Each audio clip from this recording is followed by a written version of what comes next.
LDFന് ഒരു വഞ്ചകനെ കൂടെ നടത്തേണ്ടി വന്നതിന്റെ ഭാഗമായാണ് ഉപതെരഞ്ഞെടുപ്പ് വേണ്ടി വന്നതെന്ന് മുഖ്യമന്ത്രി പിണറായി വിജയൻ പറയുകയാണ്. വഞ്ചനയ്ക്കെതിരെ നിലമ്പൂരിൽ ജനങ്ങൾ തീരുമാനമെടുത്തു കഴിഞ്ഞു. എം സ്വരാജിന് മണ്ഡലത്തിൽ വലിയ സ്വീകാര്യതയാണ് ലഭിക്കുന്നത് എന്നും മുഖ്യമന്ത്രി പിണറായി വിജയൻ. LDFന് ഒരു വഞ്ചകനെ കൂടെ നടത്തേണ്ടി വന്നു എന്നുള്ളതിൻ്റെ ഭാഗമായി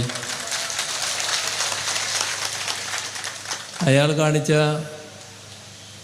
വഞ്ചനയുടെ ഫലമായാണ് ഇപ്പോൾ ഇത്തരമൊരു തെരഞ്ഞെടുപ്പ് വേണ്ടി വന്നത്. ഞങ്ങൾ ഈ തെരഞ്ഞെടുപ്പിനെ രാഷ്ട്രീയ പോരാട്ടമായി കണ്ടുകൊണ്ട് തന്നെ അതിനുതകുന്ന ഏറ്റവും സ്വീകാര്യനായ ഒരു സ്ഥാനാർത്ഥിയാണ് നിലമ്പൂരിൽ നിർത്തിയിരിക്കുന്നത്.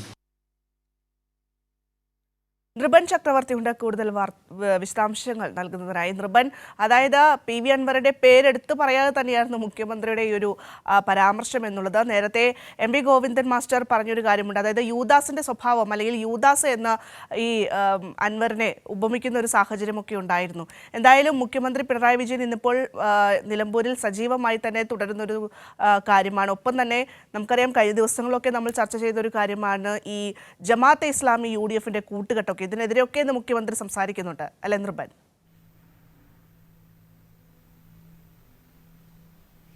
തീർച്ചയായും ഭദ്ര, ഈ തെരഞ്ഞെടുപ്പിൽ നിർണായകമായ നിലമ്പൂർ ഉപതെരഞ്ഞെടുപ്പിൽ ഏറ്റവും അതിൻ്റെ പ്രാധാന്യം ഉൾക്കൊണ്ടുകൊണ്ടുള്ള ഒരു തെരഞ്ഞെടുപ്പ് റാലിയിലേക്ക് ഇടതുമുന്നണി മാറിയിരിക്കുന്നു. അതിലാണ് മുഖ്യമന്ത്രി പിണറായി വിജയൻ നിലമ്പൂരിൽ എത്തിച്ചേർന്നിട്ടുള്ളത്.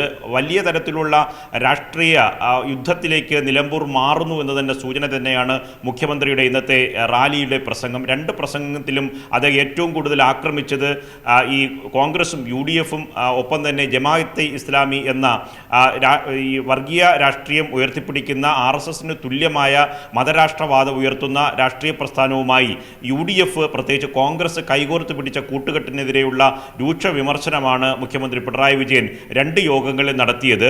ജമാഅത്തെ ഇസ്ലാമി എന്ന രാഷ്ട്രീയ പ്രസ്ഥാനത്തെ, അങ്ങനെ ഒരു സംഘടന എങ്ങനെയാണ് ജനങ്ങൾക്ക് ഈ പൊതുമണ്ഡലത്തിൽ സ്വീകാര്യമാകുന്നത്? അങ്ങനെ സ്വീകാര്യമല്ലാത്ത ഒരു പ്രസ്ഥാനവുമായിട്ടാണ് UDFും കോൺഗ്രസും കൂട്ടുചേർന്നിരിക്കുന്നത്, കൈകോർത്ത് പിടിച്ചിരിക്കുന്നത്. അതിന് പഴയകാല ചരിത്രം കൂടി കോൺഗ്രസിനെയും UDFനെയും ലീഗിനെയും ഓർമ്മപ്പെടുത്തിക്കൊണ്ടാണ് മുഖ്യമന്ത്രിയുടെ പ്രസംഗം. ഈ ജമാഅത്തെ ഇസ്ലാമി പലതരത്തിൽ ജനങ്ങളുടെ സ്വാധീനിക്കാൻ സ്വീകാര്യത വർദ്ധിപ്പിക്കുന്നതിന് പല ശ്രമങ്ങളും നടത്തുന്നുണ്ട്. അതിൻ്റെ ഭാഗമായി ജമാഅത്തെ ഇസ്ലാമി അവർ നേരിട്ട് മാധ്യമം ദിനപത്രം നടത്തുന്നു. ആ ദിനപത്രം ആരംഭിച്ചപ്പോൾ, ഉദ്ഘാടനം ചെയ്തപ്പോൾ പാണക്കാട് തങ്ങളെ അതിൻ്റെ ഉദ്ഘാടന ചടങ്ങിലേക്ക് ക്ഷണിച്ചിരുന്നു. പക്ഷേ തങ്ങൾ ആ ഉദ്ഘാടനത്തിന് പോയില്ല. തുടർന്ന് അവരൊരു ന്യൂസ് ചാനൽ ആരംഭിച്ചപ്പോഴും അതേ ഉദ്ഘാടന സ്ഥലത്തേക്കും പാണക്കാട് തങ്ങളെ വിളിച്ചിരുന്നു. അവിടേക്കും അദ്ദേഹം പോയില്ല. അതായത് ജമാഅത്തെ ഇസ്ലാമി എന്ന പ്രസ്ഥാനത്തെ സംബന്ധിച്ച് പാണക്കാട് തങ്ങൾക്ക് വ്യക്തമായ ബോധ്യമുണ്ട്. എന്തുകൊണ്ട് പുതിയ കാലത്തെ ലീഗ് നേതാക്കൾക്ക് ഇത് മനസ്സിലാകുന്നില്ല? ഏതെങ്കിലും തരത്തിലുള്ള മാറ്റം ഈ പറഞ്ഞ ജമാഅത്തെ ഇസ്ലാമി എന്ന സംഘടനയ്ക്ക് വന്നിട്ടുണ്ടോ? അത് UDF പറയേണ്ടതാണ്. പക്ഷേ ഇത്തരത്തിലൊരു സംഘടനയുമായി കൂട്ടുചേർന്നുകൊണ്ട് നിലമ്പൂർ തെരഞ്ഞെടുപ്പിൽ UDF പോകുന്നു. അത് ഏറ്റവും പ്രധാനപ്പെട്ട രാഷ്ട്രീയ വിഷയമായി മുഖ്യമന്ത്രി ഉയർത്തുകയാണ്. അത് VD സതീശനെതിരെയും പ്രത്യേകിച്ച് AICC general secretary KC Venugopal അടക്കമുള്ള നേതാക്കൾക്കെതിരെയുള്ള ചോദ്യമാണ്. ലീഗിനകത്തുള്ള ഇപ്പോൾ ലീഗിനെ നയിക്കുന്ന നേതാക്കൾക്കെതിരെ കൂടിയുള്ള ഒരു ചോദ്യമാണ് മുഖ്യമന്ത്രി തുടക്കം കുറിച്ചത്. മാത്രമല്ല, മുഖ്യമന്ത്രി ഈ ക്ഷേമ പെൻഷൻ കൈക്കൂലിയാണെന്ന് പറഞ്ഞ KC വേണുഗോപാലിൻ്റെ ആരോപണത്തിനെതിരെയും അതിരൂക്ഷമായ വിമർശനം ഉന്നയിച്ചു. കൈക്കൂലിയാണ് എന്ന് ക്ഷേമ പെൻഷൻ വാങ്ങുന്നവരെ അധിക്ഷേപിക്കുകയാണ് കോൺഗ്രസ് ചെയ്തത്. അത് കൈക്കൂലിയാണോ? ഏത് കാലത്തും ക്ഷേമ പെൻഷന് എതിരെ നിലപാട് സ്വീകരിച്ച പാർട്ടിയാണ് കോൺഗ്രസ്. ക്ഷേമ പെൻഷൻ ആദ്യം ഏർപ്പെടുത്തുന്ന ഘട്ടത്തിൽ അതിനെ അധിക്ഷേപിച്ചു, പരിഹസിച്ചു. ഒരു ഘട്ടത്തിൽ പോലും ക്ഷേമ പെൻഷൻ വർദ്ധിപ്പിക്കാൻ കോൺഗ്രസ് UDF തയ്യാറായില്ല. അവസാനത്തെ ഉമ്മൻചാണ്ടി സർക്കാരാണ് അത് 100 രൂപ വർദ്ധിപ്പിക്കുന്നത്. ആ 100 രൂപ വർദ്ധിപ്പിച്ച ക്ഷേമ പെൻഷൻ പോലും 18 മാസം മുടക്കി, അത് കുടിശ്ശിക വരുത്തി. എന്നിട്ടും ക്ഷേമ പെൻഷൻ വാങ്ങുന്ന ജനങ്ങളെ അധിക്ഷേപിക്കുന്ന സമീപനമാണ് കോൺഗ്രസ് സ്വീകരിച്ചത്. ഇത് രാഷ്ട്രീയ പാപ്പരത്വമാണ് കോൺഗ്രസിൻ്റെ ഈ അധിക്ഷേപം എന്ന തരത്തിലുള്ള രൂക്ഷമായ വിമർശനം ഉന്നയിച്ചു. കോൺഗ്രസിൻ്റെ AICSയുടെ ചുമതലയുള്ള ദേശീയ നേതാവാണ് നിലമ്പൂരിലെ ജനങ്ങളെ, പ്രത്യേകിച്ച് കേരളത്തിൽ പെൻഷൻ വാങ്ങുന്ന ക്ഷേമ പെൻഷൻ പരാമർശം എന്ന ജനങ്ങളെ ഇങ്ങനെ അധിക്ഷേപിച്ചത് എന്ന തരത്തിലുള്ള രാഷ്ട്രീയ വിമർശനവും പിണറായി വിജയൻ നടത്തി. ഈ തെരഞ്ഞെടുപ്പിൽ മുഖ്യമന്ത്രി വരുന്നതോടുകൂടി ഒരു വലിയ രാഷ്ട്രീയ യുദ്ധത്തിലേക്ക് LDF പോവുകയാണ്. അതിന് മറുപടി പറയേണ്ട അവസ്ഥയിലേക്ക് UDF നിലമ്പൂരിൽ മാറുന്നു.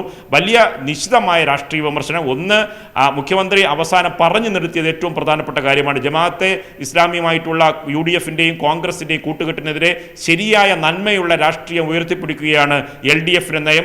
ഒരു കാരണവശാലും വർഗീയ ഭീകരവാദി സംഘടനകളുമായോ വർഗീയ പ്രീണനം നടത്തുന്ന സംഘടനകളുമായോ വർഗീയ സംഘടനകളുമായോ ഒരു തരത്തിലും LDF സന്ധി ചെയ്യില്ല, അവർക്കൊപ്പം ചേരില്ല എന്ന അടിയുറച്ച നിലപാട് തന്നെയാണ് LDFിനുള്ളത് എന്ന പ്രഖ്യാപനം കൂടി മുഖ്യമന്ത്രി നടത്തി. മാത്രമല്ല, M സ്വരാജ് ഏറ്റവും സ്വീകാര്യനായ സ്ഥാനാർത്ഥിയാണ്. ജനങ്ങളിൽ നിന്ന് വലിയ തരത്തിലുള്ള പിന്തുണയാണ് M സ്വരാജ് ലഭിക്കുന്നത്. LDF പ്രവർത്തകർ, LDF നേതാക്കൾ എന്നതിലുപരി അതിന് പുറത്തുള്ള ജനങ്ങളുടെ കൂടെ പിന്തുണ LDF സ്ഥാനാർത്ഥിക്ക് ലഭിക്കുന്നു.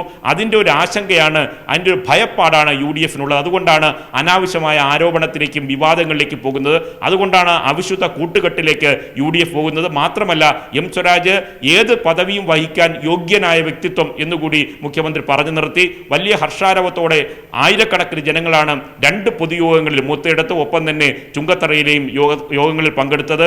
ആരവത്തോടെയാണ് M സ്വരാജിനെ സ്വീകരിച്ചത്. M സ്വരാജിനെ അന്ന് തെരഞ്ഞെടുപ്പ് കൺവെൻഷനിൽ മുഖ്യമന്ത്രി പറഞ്ഞതുപോലെ ഞങ്ങൾ കാത്തിരിക്കുകയാണ് നിയമസഭയിൽ, നിങ്ങൾ M സ്വരാജിനെ തെരഞ്ഞെടുത്ത് അങ്ങോട്ട് അയക്കൂ എന്ന പ്രസംഗം അദ്ദേഹം വീണ്ടും ആവർത്തിച്ചു. വലിയ തരത്തിൽ കയ്യടിയോടുകൂടിയാണ് ജനങ്ങൾ അത് ഏറ്റെടുക്കുകയും ചെയ്തത്. ഭദ്ര. വ്യക്തമാണ് നൃപൻ. എന്തായാലും ഈ PV അൻവറിന്റെ പേര് അടക്കം എടുത്തു പറയാതെ മുഖ്യമന്ത്രി പറയുന്നുണ്ട്. വഞ്ചകനെ അത് നിലമ്പൂർ ജനങ്ങൾ മനസ്സിലാക്കി കഴിഞ്ഞിരിക്കുന്നു എന്ന് പറയുന്നുണ്ട്. ഒപ്പം തന്നെ UDFിന്റെ ജമാഅത്തെ ഇസ്ലാമിയോടുള്ള ഇപ്പോഴത്തെ ആ ഒരു സ്നേഹം കൂടി അത് തുറന്നു കാണിക്കുന്നുണ്ട്. UDF കാണിക്കുന്നത് പോലെ വിവാദങ്ങൾ ചൂണ്ടിക്കാണിച്ചുകൊണ്ടുള്ള രാഷ്ട്രീയമല്ല, അല്ലെങ്കിൽ മത്സരമല്ല LDF മുന്നോട്ട് വയ്ക്കുന്നത്. തികഞ്ഞ രാഷ്ട്രീയ മത്സരം തന്നെയാണ് എന്ന് കൂടി ഇന്നിപ്പോൾ മുഖ്യമന്ത്രിയുടെ പ്രസംഗത്തിൽ നിന്ന് വ്യക്തമാവുകയാണ്. നൃപൻ ചക്രവർത്തിയാണ് വിശദാംശങ്ങൾ നൽകിയത്.